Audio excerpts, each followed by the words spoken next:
the final idea, which I think probably most physicists at least have some time for, is the multiverse theory. This is the theory that arises out of the inflationary model of the universe, and it suggests that the universe that we know, the only universe of which we have any knowledge or any means of measuring, is a bubble in a foam of billions of bubbles, each one a separate universe. Is that me? Each one a separate universe, and each one having a different set of physical laws and constants. So there's a vast range of universes with different laws and constants. A tiny minority of those universes have their constants tuned in such a way that the universe lasts more than a picosecond, lasts long enough to make galaxies, lasts long enough to make stars, long enough to make chemistry, and to let the evolution of life happen. A tiny minority of universes in this bubbling foam have what it takes, and then the anthropic principle kicks in.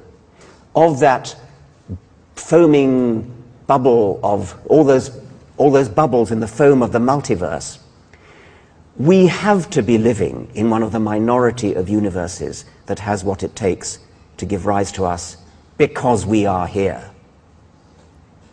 Once again, physicists find that a bit of a stretch. They find it not exactly implausible, but they think of it as a bit of a cop-out. I actually think it's rather an elegant explanation, I think it's probably true, but I don't know enough physics to know.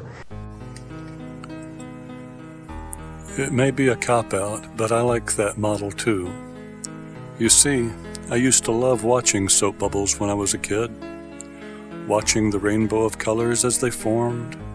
Watching what looked to me like tiny life forms carrying the colors to their proper bands. And then those same small creatures continuing on their path to the opposite part of the bubble from their point of origin. This was for me the greatest proof for a natural universe.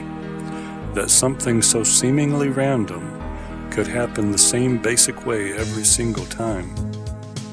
Some bubbles didn't last as long as others, but in a natural universe, with no one at the controls, you would not expect them to. I would stare in wonder as the dark patches formed and grew in size and began to expand, robbing the bubble of its color and beauty until all that was left was an empty space. And then it was gone, and I could make a new one.